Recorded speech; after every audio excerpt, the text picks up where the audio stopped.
Alrighty, welcome. This is week 2 of the micro course. At this point, you should have completed the first chapter and you should have completed the first discussion board. Remember, there's one every week, and in this video, I'm going to discuss what we do this week. And this week we covered a chapter about competitive advantage. It's an important chapter because it explains a lot of the things we do in life. It's basically explaining why you're going to college, right? So what happens? You're going to learn something really well. You're going to become really good at doing something. And you do that over and over more than you would need it personally. And the reason why you do that is because you can sell the surplus, what you make more of that thing, and you buy everything else you need with the surplus that you sell. Like, you don't make everything at home. You don't make your own chairs, you don't grow your own food, and maybe some people do. But for the most part, we don't make everything at home. We need something, we go to the store and we buy it. How can we do that? Because we do something else and we can sell our surplus and then buy whatever else we need, right? So that's the idea of competitive advantage. And you can see that at the personal level, at the micro level, so people doing something and exchanging. And you can see also that at the macro level, so the countries, like countries export things, country import things. No country does everything at home that they need and doesn't buy anything or sell anything.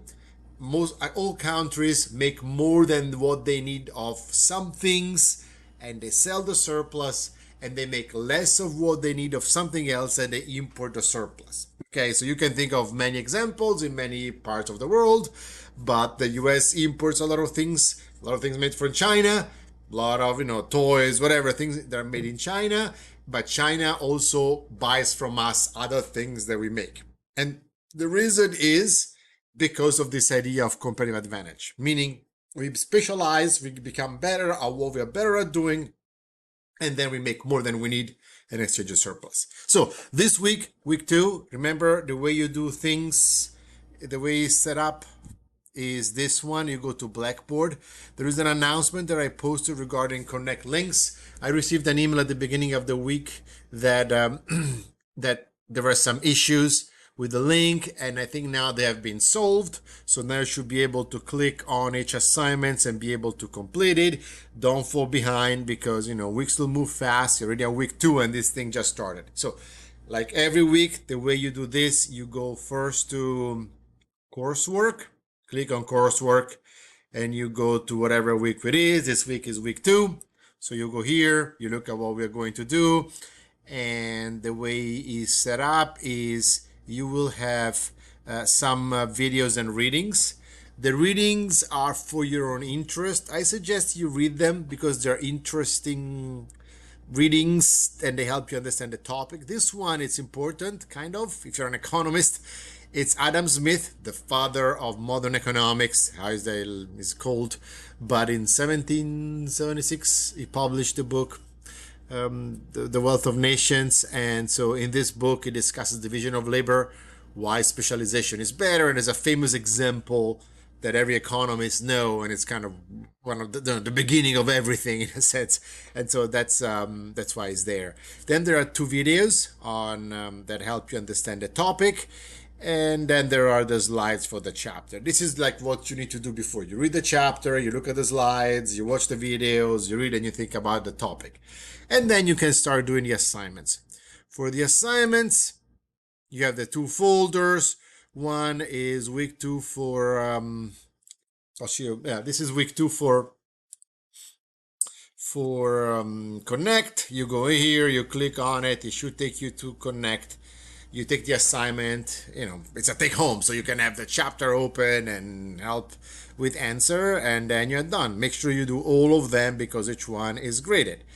And then this is a discussion board. And this week, the discussion board is, of course, about competitive advantage. And when you click here, oh, it looks empty. But the way it works, you click here on a thread and you have the prompt. The prompt is here. You need to discuss an example of specialization of competitive advantage in your life. So you need to discuss why you are specializing in something, when you decided to do more than you needed of something and kind of sell the surplus. You can think about why you're going to school. That's a perfectly good example. But you also want to think about diminishing marginal return. So I want you to mention this idea that the more you do something, the less extra benefit you get for each extra unit you make. Okay, so if you think about like training for sport, like you're an athlete, you're in the team, whatever, the track team, and you do sprints, you know how, when you start from zero, you train a little bit, you become way faster quickly. In a short couple of weeks, you go from, almost not being able to run the 100-meter dash to maybe a decent time, whatever your, natural abilities are, but it might be, 18 seconds, whatever, 20 seconds. From like a minute to 20 seconds, it's not impossible. It doesn't take that much work. Or even 30 seconds. Let's say, from, even if you're not that super fast, but whatever, for 5 minutes to 30 seconds, it doesn't require that much work to improve. But when you're already fast, it's really hard to get an extra second off or a tenth of a second. If you think about Olympic level athletes, they train hours and hours and hours and hours a month just to shed that little tenth of a second, or hundredth of a second. Okay, so you can see the diminishing marginal returns. Each extra hour of training gives less and less return the more you do. Okay, so you have to mention this in your discussion report. But basically, this is what you need to do. You read, do the assignments, and try to understand and think about an application in your life of the thing you are studying here. And so this idea of competitive advantage, I'll just mention, since those videos are limited to 15 minutes, so you don't get too bored, and also because there's some limitations on how they can be, how long they can be. But this idea is also known as the low-hanging fruit principle, they say here. But I'll tell you an example that I like a lot, and there are many in the books, and you can look at the slides, and there are several examples. But the main idea is, say you are a lawyer. Okay, you're a lawyer and you can charge $100 an hour. Let's make you a cheap lawyer, but let's make the numbers easy. $100 an hour for doing your work as a lawyer. But you're also good at painting rooms. You could be a painter. And a painter meaning painting rooms, right? And so you could paint your bedroom in an hour. You could be relatively fast at painting the room. You have a friend. The friend is not a lawyer, doesn't have any degrees, so he cannot be a lawyer, and is also a pretty crappy painter. So he will paint your room in 2 hours instead of 1, and the price of a painter, the wage of a painter is $10 an hour. So you could basically save $10 by painting yourself instead of hiring the person, because hiring the person will cost 20, and you would just, it would cost you 1 hour of your time. The question here is, should you paint the room yourself, or should you hire your friend to paint the room? And if you answer hire the friend, you're correct. If you answer paint myself because I'm better, you're wrong. And the reason is that every hour you are not being a lawyer, but you're painting your room, you are basically giving up. Your opportunity cost is $100. So yes, you save $10 because you could paint yourself an hour, but you are losing the $100. You have a negative loss of $90 every time you paint, every hour you paint, and you're not being a lawyer. So in this case, you would still hire your worst painter friend than painting yourself, because your opportunity cost, your competitive advantage in this case, is so great that you don't want to lose that. Okay, so the idea here is competitive advantage. You want to compare your ability to the ability of the other person involved or country involved in the exchange. So if you are so much better at making something, you should make more of that. Even if you are better at making something else than another person, because comparatively, relatively, you're so much better at one, you want to do the thing that you are better. And everybody's better off that way. You are better off, and your friend paints the room and can eat, is better off. And so here the chapter has this, many examples. You can see here the example is web update and bike repair. It's the same exact idea. This is in terms of minutes. You can see in terms of money, because, people get paid. Here, the assumption is you get paid maybe the same amount of money for every minute, but you can work on the web, you can do bike repairs, and you're better at one than the other. And there are many examples, so you can go through, but the idea is the same. You find what comparatively to the other person or other country you're better at doing, and that's what you do more of. to take advantage, to exploit this competitive advantage. And then they do all the examples, blah, blah, blah. There are many, and then they do it graphically. So you can see here, let's say you want to be here is a production here for a country, in this case, coffee and nuts, whatever, right? You can think of many examples, but you can see here, you can make either coffee or grow nuts. And if you only do nuts, you will go to a certain point here. If you only grow coffee, you will go to a certain point up here, or you do combinations on between. You can make some nuts, some coffee, and have a combination of the two. But if you compare to another country will have a different advantage, comparative advantage, so it will be better at doing one or the other. And in this case, if you both make more, here is the other example of the other country with a different comparative advantage between nuts and coffee, right? They can make less coffee than you, but more nuts. So if you make all on your own, you're making both nuts and coffee, you can make some, you can eat and drink coffee. But if you make both, you can see here the two. I think here there's two people, but it doesn't matter. It could be two countries. So these are the two competitive advantages.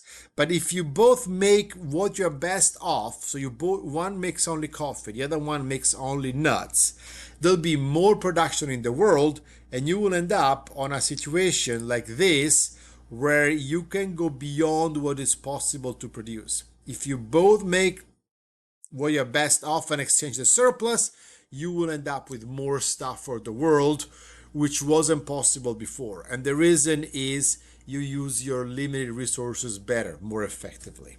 Okay, and so by doing that, everybody benefits. So this is the baseline, the base theory for exchange and foreign trade. So if you think about foreign trade, you go from the micro level, here's the micro level, to the macro level, countries. The discussion is, should you allow imports and exports? Should be free trade?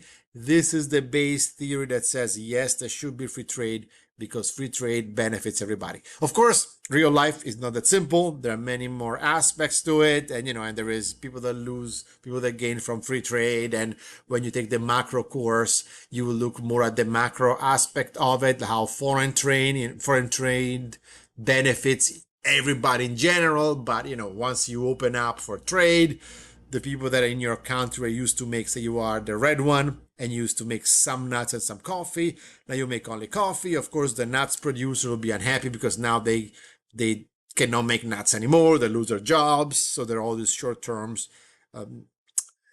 detrimental effects, and that's not good, right? And so you can see here how the subject is controversial for a reason, because maybe not only nuts and coffee, but maybe it's for the US recently was microchips, like it's something very vital now in the world.